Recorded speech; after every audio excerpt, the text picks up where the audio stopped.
Oke, ada Bima 54M72. Aduh, banyak bener namanya. Ya, Masya Muslim. Allah, Masya Allah, Masya Allah. Saya dinaikkan loh. Saya sebenarnya cuma seru aja mendengarkannya. Selamat malam, Muslim, Bu. host. Iya, Ya, selamat ya. malam. Tapi nyalakan kamera dulu. Karena saya lihat Baik. followers Anda besar ini 500.000. Ya, apakah Anda ini seorang Muslim? Ya, ya. Alhamdulillah. Seorang Muslim. Bagaimana? Apakah Islam masih bisa berdiskusi? Karena selama ini saya lihat begini, Bu. Banyak orang Islam bahas agama Kristen. Contohnya siapa? Baik. Don Ditan, Irene Handono, Ari Untung, ya kan? Abdul Mm-mm. Somad. Ya kalau saya sebutin sampai besok pagi nggak kelar-kelar. Hmm. Nah, ketika orang Islam bahas agama Kristen, kami orang Kristen Mhm. menyanggah begitu. Nah, Ya, kalau saya begini ya, Mas apa sebaliknya, sih namanya? Namanya Mas Edis iya, TV. Edis TV. Tetapi sebaliknya, ketika kami orang Kristen bahas agama Islam, orang Islam nggak mampu lagi menjawab. Yang ada panas, surup massal, ya, biasa demo bersilit-silit, datang ke polisi, nah begitu. Jadi wajah orang Islam itu saya lihat mereka itu hanya mempertahankan agama Islam itu dengan bantuan polisi. Kalau nggak ada kalau nggak ada polisi, nggak ada hukum penistaan agama, agama Islam itu udah punah begitu. Karena udah nggak ada lagi yang percaya dengan agama Islam. Salah. Nah, tema malam ini adalah tunjuk satu keturunan Ismail yang jadi nabi di dalam Al-Quran. Baik, sebelumnya Silakan. Assalamualaikum warahmatullahi wabarakatuh. Saya Muslim, tetapi Tidak memang boleh mengucapkan salam. Menurut Muhammad dilarang mengucapkan salam kepada non-Muslim. Saya Iya. mengucapkan salam ke teman-teman yang Muslim di sini. Oh begitu. Baik, silakan lanjut. Ya, oke, baik ya. Oke, sebelumnya Mas Edi, saya sendiri kalau berbicara tentang ilmu Al-Quran, mungkin karena katanya tadi 13 tahun ya, Betul, 13 tahun saya bernama. kan ataupun menafsirkan Al-Quran itu sendiri. Luar biasa, terima kasih sebelumnya. Ya, saya sebagai seorang Muslim masih sangat kosong ilmu saya. Tetapi pertanyaan saya belum bisa menjawab ini, Mas. Pertanyaan saya malah saya ingin tahu yang memberikan statement ataupun yang menulis hal ini, tema untuk malam ini siapa dulu? Saya menulis tunjuk satu keturunan Ismail yang jadi nabi di Quran. Karena orang Islam itu sudah berbohong berjamaah bahwa ada satu keturunan Ismail yang jadi nabi di Quran. Ternyata saya cari dalam Quran, nggak ada keturunan Al-Quran Ismail yang jadi nabi. Oke, Hmm, eh begini ya. Kalau saya sendiri kita harus mengartikan arti nabi itu sendiri apa? oke, arti Rasul nabi. itu Baik, sendiri apa? baik. Jadi ini pertanyaan bagus nih, karena kelihatan ibu ini cerdas ya, walaupun sayang sekali tidak mengerti agama Islam. Baik, Atau siapa? tadi kan sudah mengakui. Tadi kan ibu sudah Oh, mengakui saya seorang belum awam. belum begitu fasih. Ilmu saya belum begitu tinggi seperti masnya, Oke, tetapi baik. saya meyakini agama saya. Baik, baik. Jadi, kalau kita belajar akar sebuah kata atau mencari makna secara etimologi, kata nabi, nabi itu kan sudah jadi bahasa Indonesia. Akar katanya sebenarnya asal usulnya berasal dari bahasa Ibrani, dari kata nevi, ya. Itu untuk laki-laki. Kalau untuk perempuan, neviah. Jadi Nevi itu untuk laki-laki, itu tunggal satu. Tapi kalau Neviim artinya nabi-nabi, banyak nabi. Mm-mm. Nah, kalau Neviah itu perempuan. Mm-mm. Artinya apa? Artinya pelihat. Pelihat dalam pengertian dia melihat sesuatu yang disingkapkan, yang akan terjadi di masa lampau. Begitu. Itu arti nabi.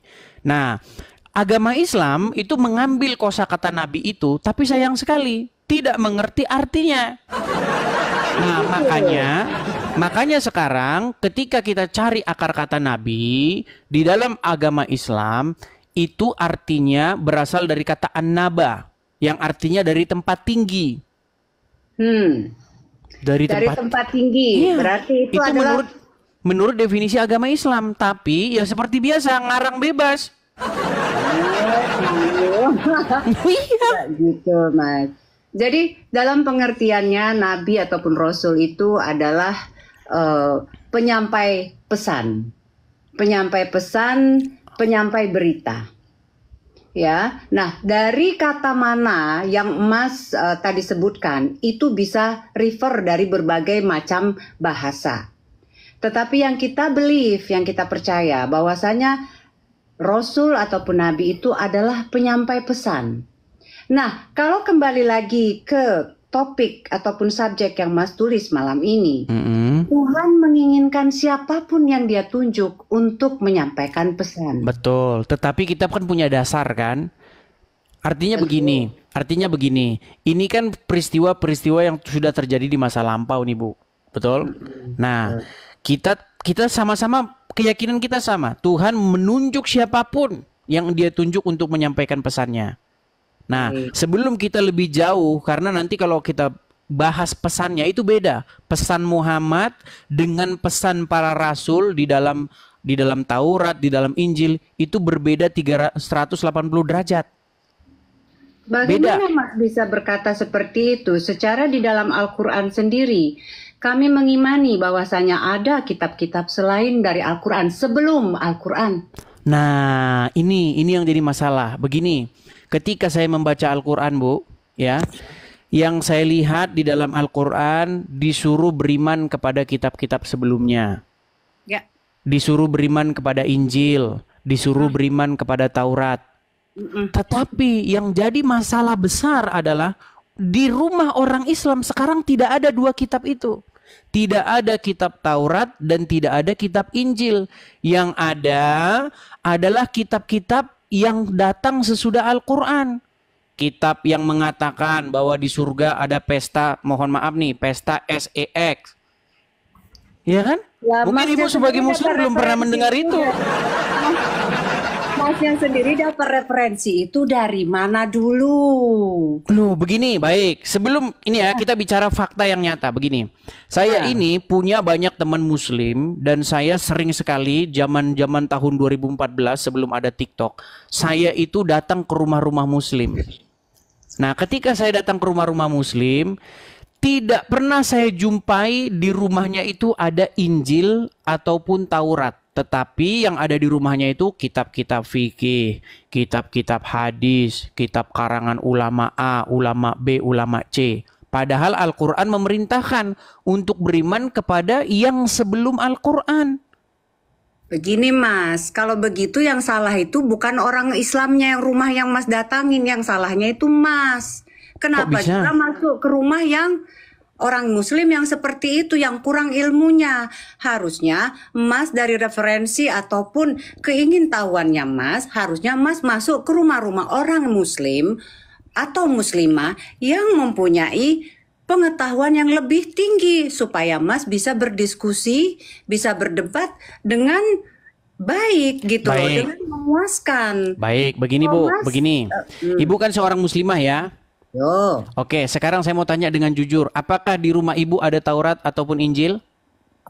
Kalau Injil saya banyak saudara ya. Bukan, di rumah Ibu adakah Taurat dan Injil? Tidak ada. Tidak ada. Itu fakta nyata bahwasanya umat muslim tidak menjalankan Al-Quran. Justru ini yang umat muslim jalankan. Coba ya, Ibu mungkin belum pernah dengar ini. Karena Edi, tadi kan nih. Tapi itu tidak usah diperdebatkan. Bukan, kita nggak berdebat, kita hanya sharing saja, sharing. Inilah yang dipercaya oleh umat muslim. Lihat ya, kitab ini yang dipercaya umat muslim. Nih. Kaum muslimin, tapi kata Rasulullah, kesibukan para lelaki nanti di dalam surga adalah, malu saya ceritakannya nih.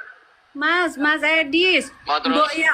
Ojo ngono. Kesibukan para lelaki yang masuk surga di surga adalah memecah perawan istri-istrinya.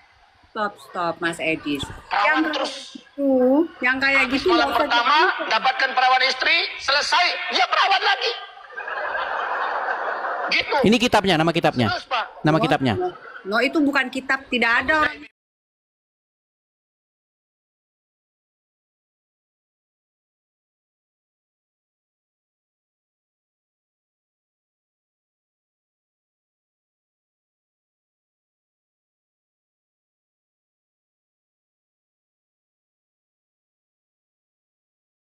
berdiri karena syahwat selama 70 tahun berdirinya.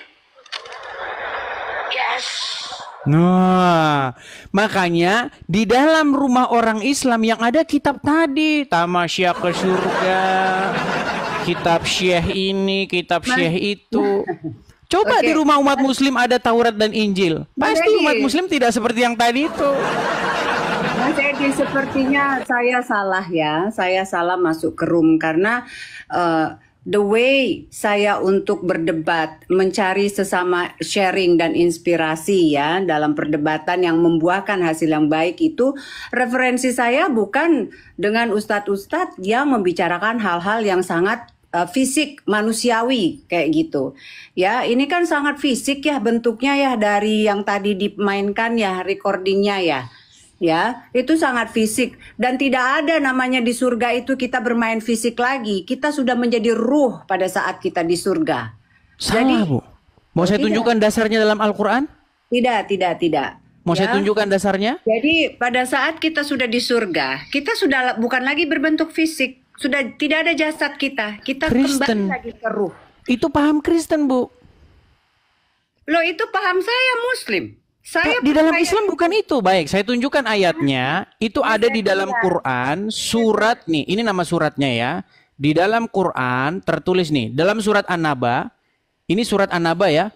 Ya, waqaiba atraban. Ya, coba ini sebentar saya balikkan kamera saya biar kelihatan jelas penuh. Sebentar ya, Bu ya. Nih, saya balikkan. Lihat itu. Dan Allah sediakan bagi mereka kenikmatan seksual dan pemberi ketentraman hati, bidadari surga, yaitu gadis-gadis jelita berpayudara montok. Mohon maaf nih, Bu. Loh, ini memang Al-Quran. Ya tidak, itu bukan Al-Quran itu. Loh, ini Al-Quran, Bu, dalam surat An-Naba nomor 33. Iya, ibu yang salah. No. Kita tidak mencari di sini kesalahan ataupun apa. Kita mencari Bukan, benar- karena begini, karena tadi Ibu benarnya. mengatakan di surga, dan di pengertian kehidupan yang orang akan datang itu bentuknya adalah roh, seperti malaikat, betul? Betul. Tidak ada lagi kegiatan aktivitas fisik seperti seksual dan lain sebagainya, betul? Sudah lebih daripada itu. Kita Iya, percaya. sayangnya itu ajaran Kristen. Ajaran Islam bukan seperti itu. Waduh, Mas, berbahaya salah ini. Referensinya. Referensinya ini, Bu, saya tunjukkan. Referensi Muslim yang Mas ambil itu referensi Muslim yang tingkat sangat dasar. Masnya salah gaul, salah main. Coba ya, kita tunjukkan surat An-Naba ayat 33 ya. An-Naba 33 saya tunjukkan, Bu. Supaya kita tidak jadi asumsi liar dan kita juga tidak ngarang bebas ya. Nih, saya balikkan kamera saya. Mas Edis, Saya saya tunjukkan. tadi kepencet loh. Nih ya. Nih, ini An-Naba 33, Bu. Surat An-Naba 33. Nih, di dalam tafsir-tafsirnya ini banyak sekali nih tafsir Ibu nih. bacanya koran. Dan Oh, perawan-perawan. Ini Tidak. gadis-gadis remaja yang mendapatkan gadis-gadis muda yang buah dadanya masih kencang ini. Mas, apakah harus dibawa pembicaraan seperti itu hanya untuk menjelekkan satu kekurangan? Saya tidak menjelekkan. Enggak. Bu Bima, ini memang benar. Ini tafsir saya tidak mengada-ada. Tafsiran Mas itulah tadi saya bilang, tafsiran Mas itu masih ditafsir oleh orang-orang yang punya ilmu rendah. Waduh, apakah ini lihat nih tafsir As-Sa'idi Syekh sayang. Abdurrahman bin Nasyir ini. Itu tafsir. Manusia bisa mengartikan itu seapa saja, ya. Oke, baik, kita cari bukan yang tafsirnya ya, sebentar ya. Kita cari yang bukan tafsirnya. Emangnya Mas Ini sudah pernah pergi ke akhirat sono, ke surga? Kan Muhammad, belum. tadi kan yang bilang Muhammad tamasya ke surga. Muhammad sudah pernah ke surga. No. Nah, Muhammad yang bilang begitu dalam kitab tadi tamasya ke surga. No. Nih ya. Ini adalah salah satu contoh Quran di Nabi mana Muhammad ke surga itu Isra Mi'raj, Mas, ya. Di mana dia di situ banyak ilmu, banyak yang dia dia lihat, banyak kesedihan, banyak vision yang nanti dia akan lihat di akhir zaman. Itu. Ya, jadi bukan manusia perempuan-perempuan yang itu, kita belum kiamat. tapi ini ayat Al-Qur'an yang mengatakan demikian. Loh, Mas tuh penafsirannya itu yang hanya berbentuk fisik. Gitu. Ini Ibu bukan penafsiran saya tidak pernah menafsirkan ini. berat ini berat. Loh, ini bukan penafsiran saya loh, lihat nih. Nih, ini ayat Qur'annya. Ini isi Quran, Bu. Ibu nggak mau kalah. Iya. Bukan saya nggak mau kalah. Saya bukan nggak mau kalah. Saya sebagai seorang Muslim memahami bahwasanya memang ada perkataan seperti itu, tetapi itu secara syariat. Coba ya, ini tafsir tahlili. Lalu diterangkan pula bahwa di dalam surga itu terdapat pula banyak bidadari yang cantik, montok. Nih, terus tafsir wajiz. Nih, dan Allah sediakan pula bagi mereka kenikmatan seksual dan pemberi ketentraman hati, yaitu bidadari surga, gadis-gadis cantik, jelita berpayudara montok. Mas Elis, boleh nggak saya tanya? Tujuan live stream ini sebenarnya untuk apa, Mas? Begini, Bu, saya ceritakan asal usulnya. Jadi banyak orang-orang Islam seperti Zakir Naik, kemudian Donditan, dan banyak sekali kaum-kaum muslim yang mengatakan begini, Yesus kami, Yesus di dalam Injil menubuatkan akan datang Nabi namanya Muhammad. Atau inti pesan mereka adalah ingin membenarkan seorang Muhammad. Nah, karena mereka berlaku seperti itu, mengatakan bahwa Yesus kami menubuatkan seorang bernama Muhammad, maka di sini saya sebagai orang Kristen saya bilang, ajarannya berbeda, bro. Berbedanya gimana? Yesus mengajarkan di kehidupan yang akan datang tidak ada kawin mawin. Muhammad mengajarkan di kehidupan yang akan datang ada bahkan pesta. Pesta itu ajaran Muhammad, Bu. Yang mengatakan itu bukan saya. Tahu, Mas, mungkin ya, Mas juga harus tahu di mana Nabi Muhammad sendiri mengatakan bahwasanya Islam sendiri itu terbagi oleh berbagai berapa golongan di akhir zaman itu nanti ya. Nah, kita sendiri juga tidak tahu di mana atau apa golongan yang mana yang paling pure, yang paling benar ajarannya. Tetapi harus yang sesuai dengan Al-Qur'an. Al-Quran itu dibuat berapa tahun setelah Nabi Muhammad meninggal? Oh, berarti Al-Quran sekarang tidak valid? Enggak, saya mau tanya dulu sama Masnya. Ilmunya. Lama setelah Muhammad meninggal. Berapa tahun? Menurut cerita orang Islam, Al-Quran yang ada sekarang ini dibuat oleh yang namanya Utsman bin Affan. Berapa tahun setelah Nabi Muhammad meninggal? Ya, kalau kita belajar secara sejarah sebenarnya Al-Quran baru fix itu tahun 1923 di Kairo, Mesir. Iya. Quran yang sekarang ini teksnya seragam itu baru terjadi tahun 1923. 300 tahun setelah meninggal wafatnya Nabi Muhammad SAW. Ya, taruhlah 300 tahun. Artinya bagaimana kita bisa mempercayai itu sebagai informasi yang valid? Nih, ini contoh ya. Mungkin kan Ibu kan sudah bilang orang yang tidak begitu paham dengan agama Islam. Ini di acara sebuah televisi di Trans TV, seorang ustadz berceramah seperti ini. Perhatikan. Viral ceramah seorang ustadz selebriti Indonesia dalam acara TV agama di salah satu TV swasta di Indonesia yang dengan gamblang menyebutkan soal pesta seks. Acara ini. Oke, saya ini kan videonya langsung saja ya. Videonya langsung nih. Saya udah lihat itu. Iya, enggak, biar teman-teman juga melihat nih, lihat nih ya, biar teman-teman mendengar. Coba nih. Istiqomah Islam agama. Coba nih, lihat nih. Salah satu nikmat yang ada dalam surga adalah pesta seks. Minta maaf, karena inilah yang kita tahan-tahan di dunia.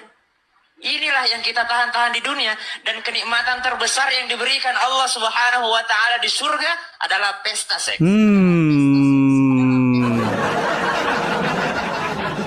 Itulah ajaran agama Islam. Ya, betul. 73 atau 73 ya? 72 bidadari.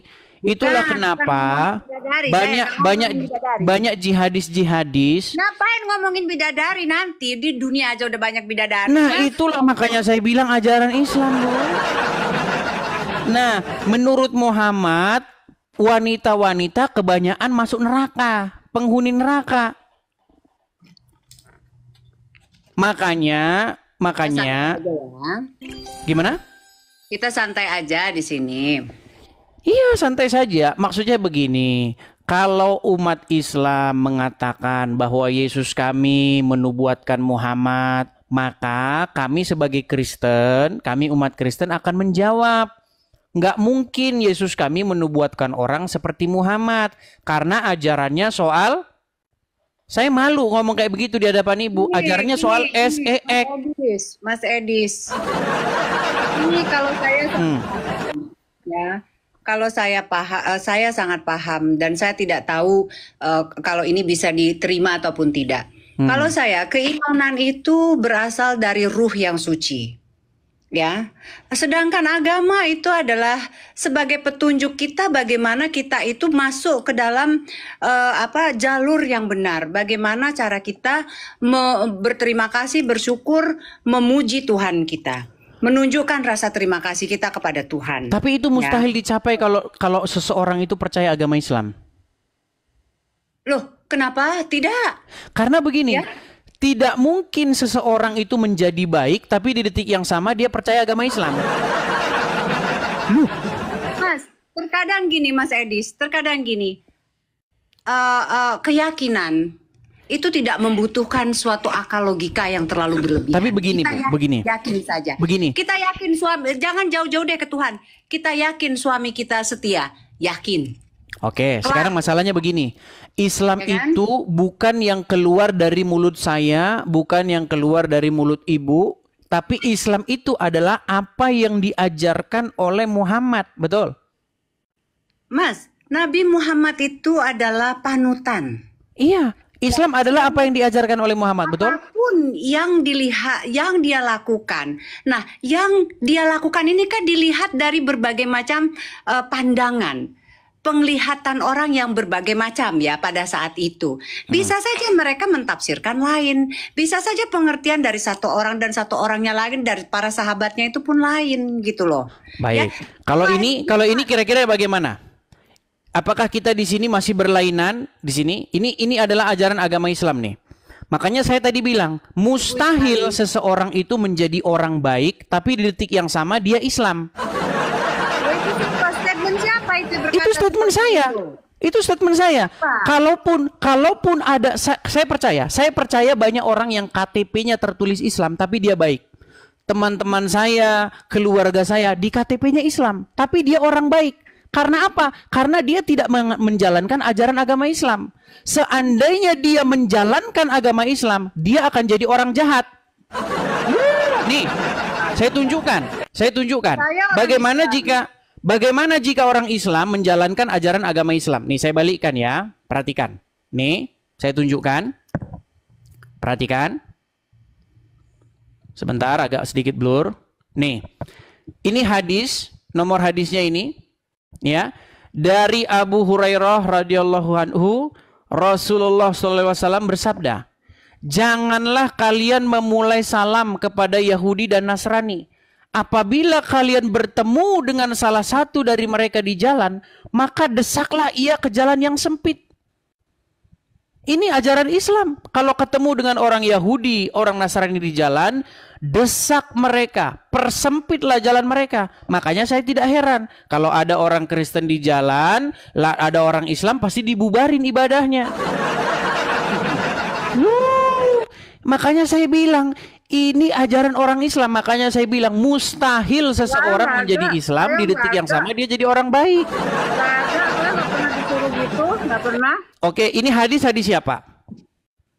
Nggak tahu saya itu hadis dari mana. Nah, hadis makanya aja. tadi saya bilang Bu Bima, yang membuat Ibu Bima masih Islam adalah karena Ibu Bima tidak mendalami agama Islam. Seandainya Ibu mendalami agama Islam, saya yakin besok pagi Ibu tidak jadi orang Islam lagi. Tidak ada. Saya sampai mati tetap akan memeluk agama saya Islam. maklum karena Ibu tidak memperdalam agama Islam. Kata siapa? Buktinya tadi Ibu sudah mengakui saya masih minim ilmu, betul? Ya kalau ilmu kan kita harus banyak belajar, banyak iya, artinya Ibu Bima kurang memperdalam agama Islam, betul? Baik. Nah, itulah sebabnya Ibu masih Islam. Saya percaya Ibu orang baik. Saya percaya secara garis besar ibu orang baik. Karena apa? Karena ibu tidak menjalankan agama Islam. Seandainya ibu menjalankan agama Islam, tidak boleh berteman dengan orang non-muslim. Sekarang saya tanya bu, saya percaya ibu walaupun di KTP Islam, tapi ibu kalau memberi makan orang, saya yakin nggak pandang bulu. Mau Kristen, mau Buddha, mau Hindu, kalau ibu punya makanan pasti ibu kasih tetangga, betul? Tapi sayang sekali itu bukan ajaran agama Islam. Siapa? Saya tunjuk lagi nih, berat ini teman-teman. Saya akan tunjuk lagi. Mas itu cari referensinya itu ke Ustadz Nu bener atuh. Ini adalah ajaran agama Islam. Saya tunjukkan lagi hadisnya ya. Aku udah pernah belajar cak itu. Nah, Salah ini makanya saya bilang kenapa ibu masih Islam, karena ibu tidak memperdalam agama Islam. Nih, saya balik kamera saya. Saya tunjukkan lagi nih. Kalau jadi orang Islam. Mas Edis ini manipulatif ini Mas Edis. Tidak nih. Dari hadis riwayat Abu Daud, Ahmad, Ibnu Hibban, Ad-Darimi nih. Ya dikatakan begini, dari Abi Sa'id Al-Qurdi radhiyallahu anhu bahwa Rasulullah SAW bersabda, janganlah kamu berteman kecuali dengan orang mukmin, dan jangan pula seseorang memakan makananmu kecuali orang yang bertakwa. Mas, udahlah Mas itu makanya kalau memang benar mencari ilmu keislamannya itu, pergilah ke Islam ataupun tokoh-tokoh ataupun ustadz-ustadz, guru-guru yang memang sudah tinggi ilmunya. Sudah saya lakukan. Ada KT. Sudah bu, apa dia? Aku ini udah belajar agama Islam itu sangat dalam sekali. Udah KT. Sekali ngomong sama biasa baik. Biasa baik kau itu udah KT kau tuh. Aku Islam, aku paham. Udah. Tapi begini Bu Bima. Pertama-tama saya mengatakan ada dalilnya, ada dasarnya. Saya tunjukkan di layar. Dalil kau tuh dalil kacang itu, dak kate. Nah, ini itu dia masalahnya. Yang kau pakai itu dalil. Ini namanya sifat-sifat begini Bu Bima. Ini namanya sifat-sifat menolak kenyataan. Kita tidak boleh seperti itu. Fakta adalah fakta, tidak boleh kita menolaknya. Nggak gini kan, tadi kan kamu udah, Mas Edis kan udah tahu tuh, dasar basicnya sendiri, Islam sendiri kan ada 73 golongan. Ya, jadi Mas Edis sendiri melihatnya itu di mana dulu gitu loh. Gini, kenapa saya katakan Ibu Bima adalah termasuk 72 golongan yang sesat? Kenapa? Pertama, karena satu, tidak menggunakan dalil. Ya kan, sedangkan saya itu menggunakan dalil-dalil. Contoh surat An-Naba ayat 33. Bahwasanya orang bertakwa pahala ya, hadiahnya adalah gadis-gadis yang berpayudara besar. Itu Al-Quran yang mengatakan. Lalu janganlah makananmu dimakan oleh orang kecuali orang yang bertakwa. Janganlah kamu berteman kecuali dengan orang muslim. Enggak, saya tidak sepaham dengan itu. Masalahnya itu ajaran agama Islam. No. Makanya sudah saya bilang, mustahil seseorang menjadi Islam di detik yang sama dia jadi orang baik.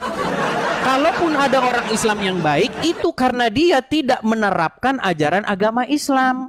Apakah kita penting memperdebatkan suatu kata-kata yang dibuat oleh manusia sendiri sehingga mengenyampingkan yang namanya kesucian ruh kita sendiri? Sekarang, apakah saya mengatakan sesuatu yang saya kata-katakan sendiri? Apakah itu yang tertulis di dalam literatur agama Islam? Dibuat oleh siapa?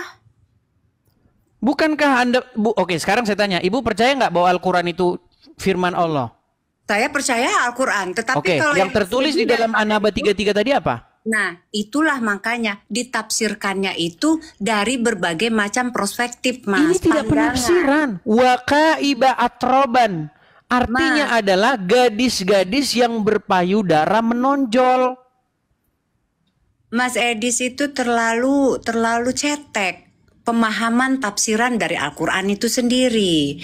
Secara gini Mas, kalau kita itu ibaratnya sudah menjadi ruh, Apakah masih kita pandang itu yang kayak gunung-gunung apa tadi Mas bilang itu? Nah, itulah Masih ajaran agama ya, Kristen. Nih, ada satu dialog antara Yesus dengan orang-orang Saduki. Mulai kejang-kejang. Jadi ada satu sekte dalam agama Yahudi, yaitu orang-orang Saduki. Orang-orang Saduki itu tidak percaya dengan kebangkitan orang mati. Kalau orang sudah mati, sudah selesai hidup ini, nggak ada kebangkitan. Nah, orang-orang Saduki dalam tanda kutip, mereka mengejek Yesus dengan pertanyaan begini. Guru adalah seorang wanita. Dia memiliki suami, kemudian suaminya meninggal. Nah, kemudian dia mengambil suami lagi, suaminya meninggal lagi. Mengambil lagi sampai 7 kali. Lalu perempuan itu pun mati. Pada hari kebangkitan nanti, siapakah yang menjadi suami dari perempuan itu? Sebab dia telah bersuamikan 7 orang. Apa kata Yesus? Kamu betul-betul sesat. Karena pada waktu hari kebangkitan, orang tidak kawin dan dikawinkan, melainkan hidup seperti malaikat di sorga. Orang tidak kawin lagi, tubuhnya tidak membutuhkan lagi makanan untuk bisa hidup, tetapi dibangkitkan dengan tubuh yang baru. Nah, sedangkan di dalam ajaran agama Islam, lanjut. Loh, bahkan ceramah, ada ceramah dari satu ustazah, ceramahnya sangat viral dan fenomenal. Apa dia bilang? Di hari surga besok, Bu, ya, jangankan pangeran-pangeran, suami orang pun tidak apa-apa. Itu ajaran ustazah yang sangat viral. Mungkin sebenarnya nggak harus jadi ustazah itu saya kali ya. Nah, makanya coba tanggapi dulu itu ustazah yang lagi viral. Dia bilang apa? Jangankan pangeran, kata dia, dengan logat Minangnya. Jangankan pangeran, suami orang pun nggak masalah kalau mau. Itu surganya Islam. Turunin Bang, bosen katanya. Udah disuruh-suruh saya. Gimana kira-kira? Boleh kita lanjut lagi besok atau bagaimana? Oh, nggak masalah. Saya tadi juga sebenarnya agak menarik sih ilmu ini ya. Sharing ini gitu kan, debat ini gitu kan. Tetapi yang ingin saya sampaikan di sini kalau saya sendiri secara pribadi ya Mas ya. Banyak juga yang menghujat saya karena saya tidak menggunakan hijab ya, ataupun saya memakai hijab. Bagus, hijab itu tidak ada dalam Al-Quran. Nggak ada, hijab itu tutup kepala, nggak ada. Saya 13 tahun memperdalam agama Islam, ya, 100 kali lebih saya membaca Al-Quran. Tidak saya temukan pengertian hijab itu artinya tutup kepala. Yang dihijabi itu ini, dada ke bawah. Karena zaman dulu perempuan-perempuan itu tidak pakai atasan, mohon maaf, tidak pakai atasan. Lalu Umar punya ide, Umar bin Khattab, sahabatnya Muhammad punya ide, berkata begini, wahai Rasulullah, bagaimana kalau istri-istrimu ini dihijabi? Hijab itu artinya penutup badan, bukan penutup kepala. Hijab sebagai penutup kepala itu. Mas Edi, saya bilang di dalam agama saya sendiri pun, dalam agama sebagai seorang muslimah ya, saya juga sebenarnya agak-agak sedikit ingin membuka gitu ya untuk pemahaman teman-teman ya. Ternyata di dalam Muslim sendiri saling menjatuhkan dengan hijab itu sendiri pun itu juga luar biasa pressure-nya, tekanannya gitu ya. Karena saya juga terkadang menggunakan kerudung ataupun kadang tidak gitu kan. Ini apa toh? Apa iki? Gip itu, gip. Gip, oh kemasnya. Terserah, ada ke siapapun dia mau ngasih. Nih, ini saya kasih tunjuk ya. Bagaimana zaman-zaman dulu, saya tidak tahu. Saya tidak tahu ya. Mungkin ibu kelahiran tahun berapa saya nggak tahu. Nih, ini adalah wanita-wanita zaman dulu. Nggak ada orang pakai jilbab zaman dulu. I know. Nih, apakah gini? Menjadi pertanyaan begini, apakah dulu orang Islam tidak pernah baca Quran? Ini wanita-wanita Indonesia zaman dulu, tahun 90-an. Nggak ada orang pakai jilbab. Nggak ada. Bahkan zaman dulu saya masih ingat, zaman saya masih SD, masih kecil. Kalau ada orang pakai jilbab, kami kira itu kuping besar sebelah. Zaman saya masih kecil, ngelihat orang berjilbab itu, kami merasa heran. Kenapa itu kepala ditutup-tutupin? Karena kami pikir dulu telinganya itu entah sompal, entah gimana. Nih, Orang zaman dulu nggak ada jilbab-jilbaban tuh, mana? Nggak ada. Nggak ada. Nih ada ini zaman sekarang nih modern. Ini zaman sekarang, SMA zaman sekarang. Zaman dulu nggak ada jilbab-jilbaban. Oh. Kalau nggak percaya lihat zaman dahulu. Bagaimana dulu ya, saya masih ingat zaman sekolah. Emang Mas Edi sini lahir tahun berapa? Saya umur saya sekarang belum ada belum ada, masih 35 lebih dikit. Ah, masih muda lah. Saya Iya. aja udah umur 49, 48. Iya, ibu mirip artis soalnya. Mirip siapa? Saya lupa. Jadi gini, zaman saya sekolah, zaman saya masih SD, saya masih ingat foto-foto di buku saya dulu. Nah, Ita Purnamasari, Novia Kolopaking, Desirna Nasari, siapa lagi? Pokoknya foto-foto artis zaman dulu nggak ada pakai jilbab. Jilbab itu adanya dari tahun 2015 ke sini. Itu Mas. pun yang promosi pakai jilbab harus pakai jilbab, tukang penjual jilbab. Istrinya ustadz-ustadz di pondok pesantren. Mereka yang gembor-gemborkan pakai jilbab biar laku dagangannya. Iya. Mas, kalau saya yakin ya, yang namanya kita percaya, kita bertakwa, itu terkadang tidak perlu menggunakan logika yang terlalu berlebihan. Percaya saja. Tapi Karena- itu sayangnya ajaran agama Kristen. Di dalam ajaran agama Kristen, apa yang pernah ditanya kepada Yesus? Guru, hukum apakah yang terutama? Apa kata Yesus? Kasihilah Tuhan dengan segenap hatimu, dengan segenap kekuatanmu, dan dengan segenap akal budimu. Dan kasihilah sesamamu manusia seperti dirimu sendiri. Pada kedua hukum itulah semua hukum tergantung. Amin, Semua amin. hukum digantungkan kepada itu. Tapi sayang, kalau ibu masih beragama Islam, apalagi menjalankan agama Islam, mustahil ibu mengasihi sesama. Loh, tadi kan sudah saya bacakan. Menurut ajaran agama Islam, jika kamu bertemu dengan orang Wahyudi dan orang Nasrani di jalan, desaklah mereka ke jalan yang sempit. Jangan seperti itu, digede-gedein banget. Tapi itu kan memang benar. Cobalah kalau misalnya di negara-negara yang muslimnya minoritas, orang muslim yang digencet habis-habisan. Di mana? Tidak benar. Gimana? Coba tuh pergi ke Paris tuh, semua orang Islam yang menggunakan dengan Saya sudah pernah di Paris, saya sudah pernah ke Prancis, nggak ada di situ kayak begitu, nggak ada, nggak ada, Ada lah. tidak Paris ada. ada. Seperti yang ibu katakan tidak benar. Oh, saya tidak terguncang, Mas. Ini ya, maaf saya baca. Saya tidak terguncang. Saya pun paham tentang sedikit ilmu kasih Tuhan ya. Kudus. Saya sedikit paham itu ya. Dan saya menyikapi semua perbedaan itu diambilnya bukan di perbedaannya, tetapi apa yang mempersatukannya. Itu saja. Ya, tetapi masalahnya jika ibu masih Islam atau menerapkan ajaran Islam, mustahil bersatu. Karena Muhammad itu membawa permusuhan. Bahkan di dalam hadis dikatakan, kiamat tidak akan terjadi sampai sebelum kaum muslimin membunuh. Loh, itu fakta loh. Apa? Saya pakai kata sensor karena nanti ini kan tahu kan TikTok kan banyak kata-kata yang disensor. Maksudnya membunuh NUH. Ada hadisnya, kiamat tidak akan terjadi sampai kaum muslimin membunuh orang-orang Wahyudi. Makanya ajaran agama Islam ini sebenarnya ajaran kebencian kepada kaum Wahyudi. Loh. Tidak ada itu. Nah, Nggak saya ada mengatakan begitu, saya nggak berani asal-asal loh. Saya itu mengatakan begitu karena ada dasarnya. Nih, saya tunjukkan lagi ya hadisnya ya. Nih, kiamat tidak akan terjadi sehingga seorang muslim itu membunuh orang-orang Wahyudi. Nih, saya tunjukkan lagi. Udah, Mas itu ngambil referensinya itu di tempat yang salah. Lihat ya. Lihat nih, Bu. Aida. Nih, artinya ini sabda Rasulullah nih. Hari kiamat belum akan terjadi sampai kaum muslimin memerangi bangsa Wahyudi.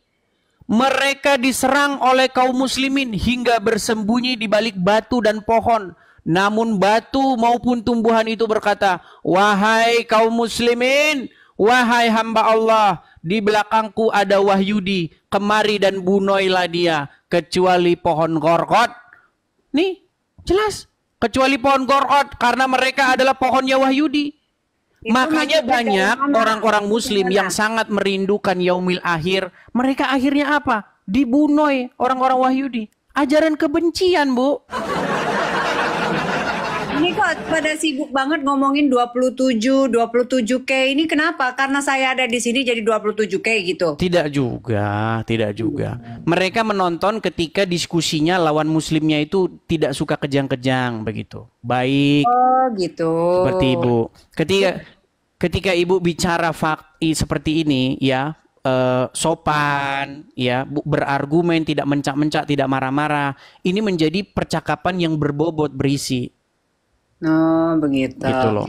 Ya sudah. Karena selama ini yang naik ke sini itu muslim-muslim yang parah. Marah-marah, ngamuk-ngamuk, kesetanan, surup, kejang masal, berbusa-busa. Itu. Yang naik ke sini kayak begitu terus. Wajah orang Islam di sini sudah digambarkan seperti itu. Bisanya marah, ngamuk. Berargumen nggak mampu. Iya. Kalau saya sendiri ya Mas ya, saya senang dengan diskusi seperti ini. Tetapi bagaimanapun itu tidak akan pernah merubah keyakinan saya. Ya, gini. Artinya tidak mungkin membalikkan semudah membalikkan telapak tangan. Ibu sudah dari kecil, sudah dididik bahwa Islam itu agama yang benar, begini-begini. Tidak mungkin membalik itu mudah sekali. Pasti nanti ada yang namanya proses. Proses berjalan, nanti ibu akan mendalami sendiri, baca sendiri. Makanya kalau seorang menjadi muslim, maka dia lambat laun akan mirip seperti Muhammad. Karena Muhammad suri toladan. Loh, di dalam agama Islam, Muhammad itu contoh, sampel, contoh suri tauladan terbaik. Iya. Muhammad menikahi anak di bawah umur namanya Aisyah. Loh, kan ibu kan belum tahu. Tahu dong, saya tahu. Nah, Tetapi bagaimana jangan kita dapat disamakan- mencontohnya? Jangan disamakan antara climate di zaman dahulu, samakan dengan situasi kondisi climate di zaman sekarang. Kalau demikian dong. begini. Coba berikan saya satu orang di zaman Muhammad yang juga menikahi anak di bawah umur. Nggak ada, cuman Muhammad sendiri pelakunya. No, tradisi di sana memang sudah bahkan sebelum lahir pun kadang-kadang sudah dinikahkan, Mas. Seperti Tidak itu. ada. Saya sudah membaca referensi, saya membaca literatur. Sahabat-sahabat Muhammad, para tabiin, nggak ada yang menikahi anak di bawah umur 6 sampai 7 tahun, nggak ada. Cuman Muhammad. Nah, sekarang gini, pada saat Nabi Muhammad Rasul itu takutnya nih Ben, menggauli istrinya di usia berapa istrinya? Menurut hadis itu 9 tahun. Dinikahi umur 6 tahun dan digauli pada waktu berumur 9 tahun. Nah, 9 tahun itu zaman dulu, Mas. Bapak saya umur 14 tahun udah jadi tentara. Ya, apakah dia menggauli anak umur 6 tahun? 9 tahun? No, you don't get what I mean ya. Bapak saya 14 tahun udah jadi tentara di zaman perang. Iya, Ya. pada zaman Sedangkan saya ini tahu, pada perempuan- zaman Jepang, pada zaman Belanda, karena tidak punya tentara, kekurangan kita itu kekurangan tentara, makanya pasukan-pasukan yang waktu Nippon datang, mereka mengerahkan pemuda-pemuda dari umur 14 tahun pun sudah dikerahkan jadi tentara. Pasukan peta itu. Saya itu kan ingin menyamakan pada saat itu usia 12 tahun di zaman dulu dan di zaman sekarang itu beda. Iya, kalau 12 tahun, tapi ini 9 tahun. 9 tahun tuh kelas 2 SD. Lu tadi Mas sendiri yang bilang Sedangkan umur 12 tahun itu udah kelas 6 SD. tadi Masnya bilang di gauli itu di usia 12 tahun. Bukan, 9 tahun. Aisyah digauli oleh Muhammad ketika Aisyah itu bermain-main boneka. Makanya saya bilang betapa gawatnya dunia ini kalau orang mencontoh Muhammad. Loh, saya bilang fakta loh, tapi ketika saya mengatakan fakta begini, umat Islam marah dengan saya. Coba, jika ada seorang laki-laki berumur 55 tahun menggauli anak umur 9 tahun, dijemput polisi, Bu. Datang unit PP ini, perlindungan anak. Ya sudahlah, Iya. itu kan zaman dahulu, Mas. Nah, makanya saya bilang begini, Bu. Yang harus dijadikan contoh suri tauladan itu haruslah Yesus. Supaya hidup kita itu benar dan baik. Makanya menjadi Kristen itu kuduslah kamu sebab aku kudus. Sedangkan menjadi seorang Islam menjadi seperti Muhammad. Betapa bahayanya kalau orang jadi seperti Muhammad. Aku diperintahkan untuk memerangi manusia sampai mereka harus. Loh, ada hadisnya. Ada hadisnya loh. Kalau enggak darah dan harta mereka tidak terpelihara. Mas itu katanya udah 13 tahun baca Al-Quran. Masa tidak menemukan keindahan dari situ? Ketika saya dengar dari umat muslim yang awam-awam, yang unyu-unyu, memang begitu. Islam itu indah, rahmatan lil alamin. Casingnya. Tapi ketika saya dalami, nih saya kasih contoh lagi ya. Nih, jikalau seorang muslim mencontoh Muhammad, inilah yang terjadi, Bu. Lihat ya, perhatikan nih. Di dalam Sunan At-Tirmizi nomor sekian-sekian nih, 2531. Apa dikatakan di sini nih? Perhatikan ya. Nih. Nih, Rasulullah Shallallahu alaihi wasallam bersabda, "Saya diperintahkan untuk memerangi manusia hingga mereka mengucapkan tidak ada Tuhan yang berhak disembah selain Allah. Apabila mereka mengucapkannya, maka mereka telah menghalangiku untuk menumpahkan darah dan merampas harta mereka." Nih, kalau orang nggak ngucapin syahadat sama Muhammad, darah dan hartanya tidak terpelihara dari Muhammad dan para pengikutnya. Ini hadisnya. Saya tidak mengada-ngada loh. Ini semua dalilnya ada ketika saya berbicara. Saya tidak berpinjakan pada hadis 100%, Mas. Nah, berarti ini yang saya bilang sulit. Tapi tidak apa-apa, itu proses kok. Saya tahu itu proses. Proses apa? Proses meninggalkan agama Islam. Iya, karena memang pada akhirnya nanti kalau kita betul-betul mendalami, nanti kita waktu tidur malam-malam pikirkan sebenarnya kita ini mau kemana, dari mana asal usul manusia ini, kemana manusia ini pergi, ya kan?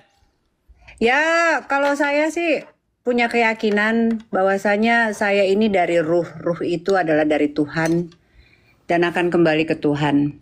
Dan di dalam agama Islam tidak boleh sembarangan berbicara tentang ruh. Bahkan Muhammad tidak diberikan pengetahuan tentang ruh. Loh, saya tunjukkan. Ada dalilnya di dalam Quran. Mana dulu, Aidah, udah. Mas itu belajar Islam mana dulu? Islam cetek, Mas dalamin terus Mas cari perbedaan-perbedaannya. Sama no. Baik. Saya ketika berbicara itu tidak asal-asal berbicara. Di dalam Quran surat Al-Isra ayat yang ke nih, saya balikin ya kamera saya ya. Saya balikin lagi kamera saya. Ini kalau saya ngomong tuh ada dalilnya semua. Tidak pernah saya asal-asalan ngomong. Nih. Saya perbesar dulu. Dalil lah. Nih. Dan mereka bertanya kepadamu Muhammad tentang ruh. Katakanlah, ruh itu termasuk urusan Tuhanku. Sedangkan kamu diberi pengetahuan hanya sedikit. Orang Islam nggak tahu tentang ruh. Itu Islam mana dulu? Ini Al-Quran, surat Al-Isra. Mas, di dalam Al-Quran itu sendiri dikatakan bahwasanya pada saat nanti kita kembali, kita itu akan berupa ruh. Tidak ada ayat yang demikian. Yang ada adalah Muhammad diberitahu kalau ada orang bertanya tentang ruh kepadamu, bilang, aku tidak diberi pengetahuan melainkan hanya sedikit.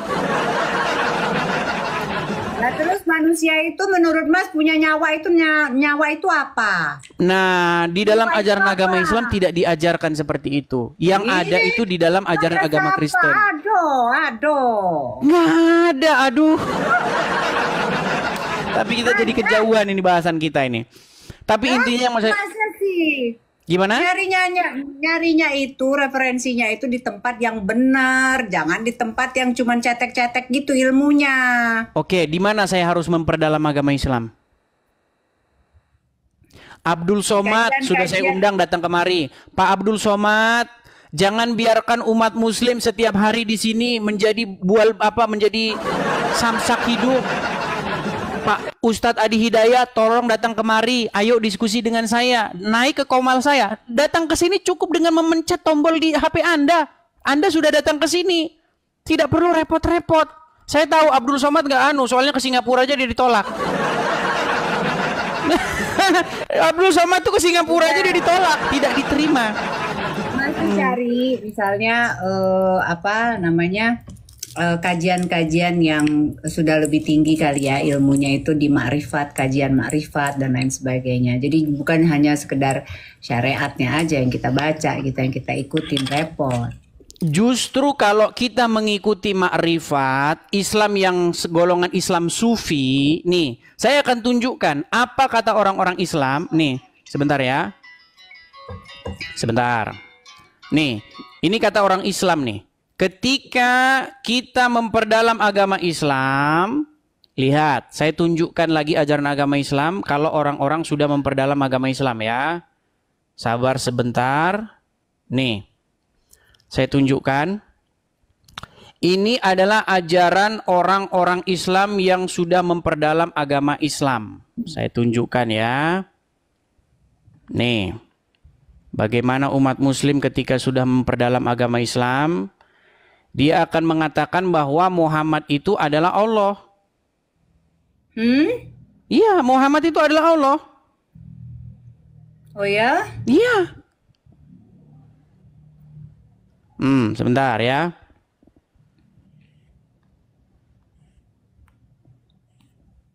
Sebentar gimana? Nih, saya tunjukkan. Nih, lihat, dengarkan. Muhammad itu juga yang bernama Allah. Allah namanya Muhammad wujud.